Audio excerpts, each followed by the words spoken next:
Obviously, another hard loss to handle. We had our shots to win, at least compete for the win, and just fell up short. It was just kind of one of those years. I mean, every game, we'll look back, with the exception of Jamie and Brown. I mean, we're in every game till the end, and just not find ways not to make plays. And I feel very bad for these seniors. They've given us everything they have.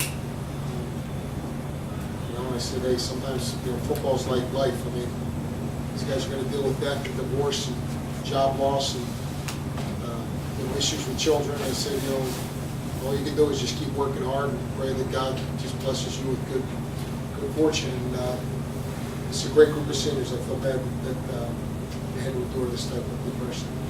Coach Towson, big turnaround from last year to this year. How far away do you guys feel like you are from pulling off kind of what I mean, I think we're, you're measured in the ledger, on the left and the right, but, I mean, I think, programmatically, I don't think, I still think we continue to make strides. Last year, we just, trying to go from one year to the next. I mean, I don't think our schedule helped us this year. UMass had 70 scholarships. You could argue we had two 1A games right out the gate, both on the road. Last year I think Mike Gross, our offensive lineman, missed 3 games. That was really it. This year I was a Joel. I didn't play a snap. Ali Muhammad, starting defensive end, there's his ACL the day before camp. That year, another starting defensive end from a year ago doesn't play after the second game. Devin Day, starting cornerback, doesn't play. I mean, injuries happen. Context is everything. From last year to this year, we just didn't get. We didn't seem to get any help in that area. Especially in the running back core, coach. You had 30 carries for 60 today. The most effective guy was sitting right back there, Billy. Can you just talk about how, once you lost Travis and DeAndre, the adversity at that position?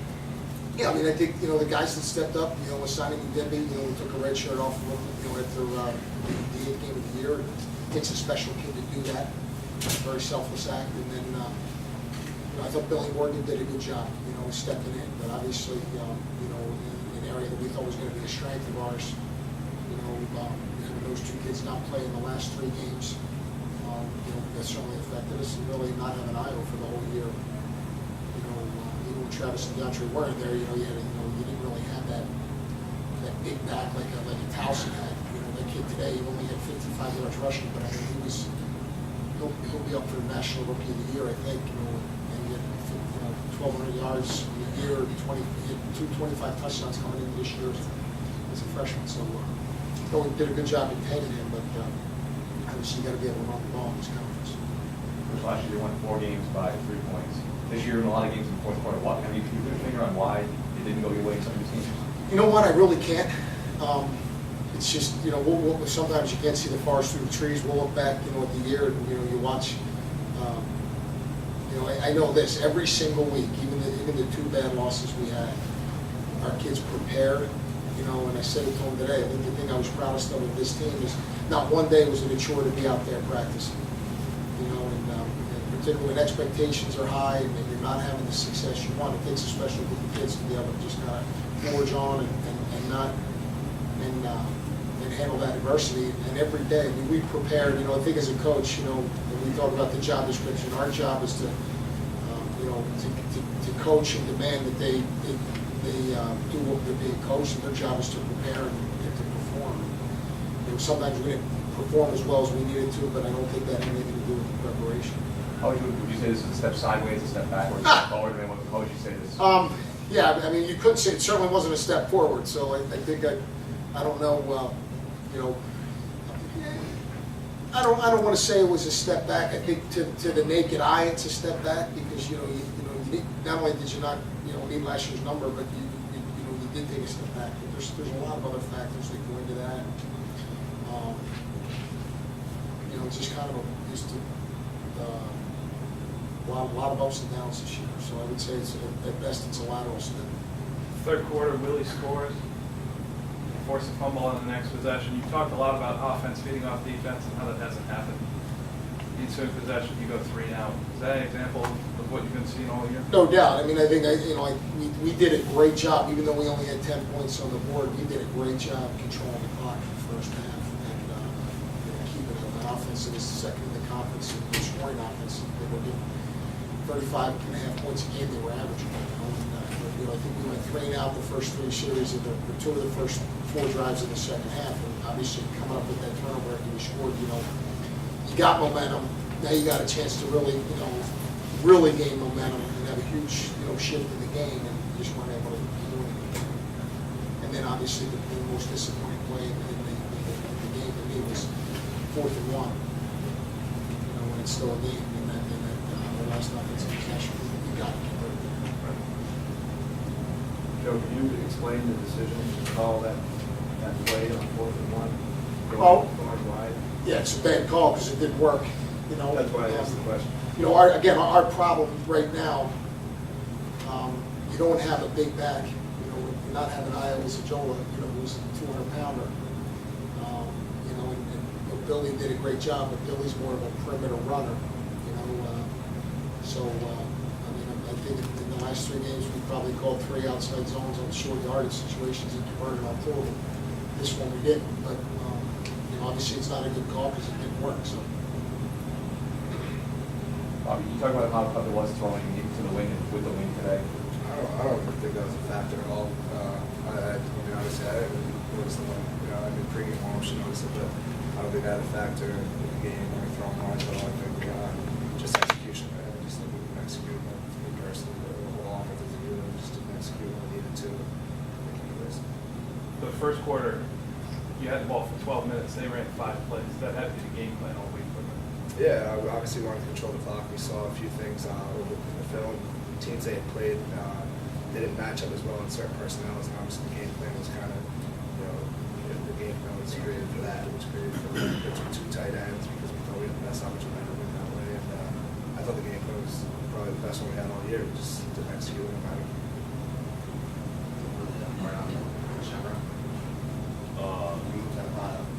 That was actually the whole line that was pushing me in there, so it wasn't me by myself. Glad the coaches gave me a shot at that opportunity to run the ball and play score for our offense. Was that something that you lobbied for? You go to coach in practice and say, hey, coach, come on. You want me to carry the goal line? I might have said it once or twice throughout the year, but ultimately that was their decision, and I thank them for it. Did you carry the ball at all in practice? That's the first thing you ever touched? I carried a little bit during practice, and then the last couple of weeks. Bob, can you talk about what this year, you get thrust into the starting lineup, what that's going to kind of do for you going forward with the experience that you've had? I haven't even thought about it like that. I was disappointed with the loss today. Disappointed last week too. I mean, it's just not a great way to end the season. One of the best senior classes we've had here. More upset with that instead of not like that. I think that's kind of hurt me a little bit. Disappointed myself how I played sending the seniors out like that. So I haven't even thought about the future at all. When you guys look at Towson, a team that had 1 win last year, they go 9-2 this year, they win the conference. Is there anything that you can take from them, the way that they've turned it around? I mean, anything's possible. I mean, this is obviously one of the best conferences in the country at this level. And I mean, people can say we turned it around last year. We went from 1 win to 5, and it's just execution, working hard in the off season, having great leaders on the team. Obviously, they did something right this off season. Staying healthy is a factor, obviously. It's been a crazy trip here, but appreciate the guys that are playing around, the senior class especially. Great bunch of guys are there, and I'm thankful for the young guys that have showed up and showed us support throughout the last 4 years going through all this, and thank you for the coaching staff as well. Just about every press conference, coaches are going to these praise this group of seniors, these great leaders, and a group that was always pulled together to lead the team. You've seen 4 classes go through now. What was it about this group that might have been different from the previous group? A lot of guys that have had a lot of snaps together. This senior class, a lot of these guys got thrust into it the freshman year and taking a lot of reps. So basically experience together for guys through all of it. Coach, the top 3 teams in the conference had a top 3 turnover differential in the conference this year. Sure. Is that how much of that is skill? I mean, it seemed like last year you got the breaks, this year you didn't. Yeah. How much of that is you doing the right thing, and how much of that is just it happens in football? I think, you know, we certainly don't want, you know, the coach and every guy is gonna say nothing's left to chance, so you focus on sudden change and practice and try and, the mindset's always you get what you emphasize, but, you know, you have the Victor on a side, the sack fumble, goes right to James, you know, scoop and score, you know, we shouldn't, you know, probably couldn't win that game, and we do. You know, we do have to do a better job protecting the ball. I think we had 3 games where we had 5 turnovers. Or some teams, you know, good teams don't have 15 turnovers on the year. You know, and you know, just to loop back to what was said earlier, I mean, I don't think, you know, Towson with 1 win, they were probably never that bad. You know, and that's just the nature of this conference, where you have, you know, 1 through 10 or 1 through 11. You know, it's you know, 6 plays a game that are being made or aren't being made, and you know, and hats off to those guys. I mean, Rob's, you know, a great coach, great guy. He's done a great job, and you know, certainly he's got to be considered the national coach of the year in that turnaround. But we don't. I don't think we're that far off. I really don't. Is it minor things, just minor tweaks, or is it? Again, there's a lot of factors. I think you know not making, you know, there's errors and then there's critical errors. You know, there's unforced errors. You know, not throwing passes where, you know, if guys make plays, that's one thing. You know, getting off the field, you know, don't have drive stopping penalties, you know, on holds and that stuff after big first downs. You know, don't get a late hit. Running through kicker on that play. Yeah, I mean, those were things we just, you know, we're just not where we need to be in that respect. You know, and sometimes, yeah, I kind of live my life, the harder you work, the luckier you get. Obviously, I got to work harder because I don't think we got a ton of luck this year. So.